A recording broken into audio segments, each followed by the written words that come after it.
ویډیو صرف د دې مقصد دپاره نه ده چې یاره زه یو ښه انسان یم او زه دا ویډیو جوړه کړم او خلکو دنیا ته وښیم.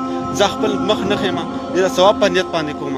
السلام علیکم خوږو ملګرو. دا سیټ کې چې تاسو له کومه ویډیو ښکاري زه تاسو ته نن په دې کې ښیم چې د مسافرو دا زړونه الله پاک څومره نرم کړي وي او د ده په دې ویډیو کې څومره لوی پیغام دی زموږ لپاره. دا ویډیو مکمل وګورئ راسره. السلام علیکم ورحمت الله وبرکاتہ. وروڼه زه سعودي عرب کې کار کوم. زه والله چې په دې شړو کې یم، دا ټریلر زما سره دا ټریلر چلوم. په دې ځینو کې چې کوم دی دا ونې دي، دا د خدای بلا مرغۍ دي. والله چې دا زمونږ په دې ګاډو باندې والله چې راځي چې یاره دا د اوبو د لاسه په دې ګاډو په دې شیشو باندې راځي. نو ما یو په دې لاره باندې تېرېدم، ما یو هفته نیمه وشو چې په دې لاره به زه چلېږم راچلېږم. نو ما وی چې یاره راشه په دې ځای کې دا مرغۍ دي، دا مرغۍ دي. نو دا ما په دې اړه ما یو سوچ کوم یاره دا ویډیو صرف د دې مقصد دپاره نه ده چې یاره زه یو ښه انسان یم او زه دا ویډیو جوړه کړم او خلکو دنیا ته وښیم. زه خپل مخ نه ښیم، زه د ثواب په نیت باندې کوم.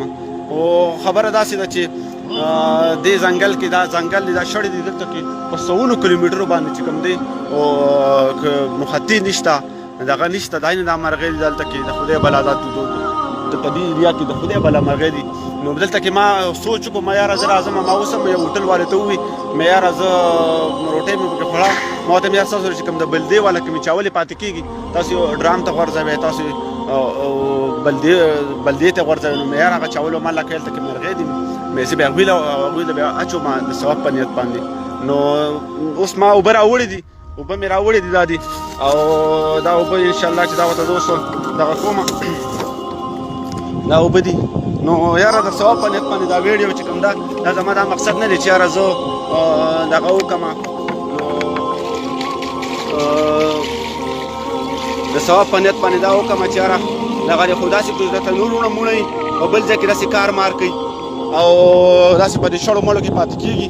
نو پلیز تاسو چې کوم دی د دې دغه ډېر خیال وساتئ او ډېره ډېره مننه. دا ویډیو سره ډېره ډېره شیر کړئ چې داسې کسانی چې هغوی په دا ځای کې کار کوي نو چې دې لیک شي دا لوکوټې محنت دی، لوکوټې محنت دی.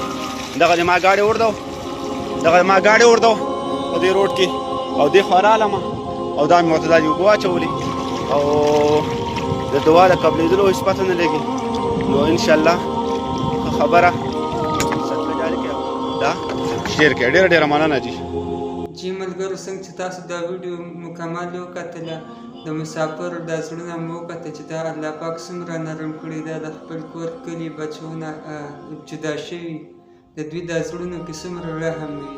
نو ملګرو دا ویډیو مې تاسو ته په دې غرض باندې شیر کړه چې دې کې یو ښه پیغام د ویډیو پوره کتلو ډېره مننه. بشیر خان افیشل چینل سبسکرایب کړئ، پیج لایک کړئ، ویډیو شیر کړئ. والسلام.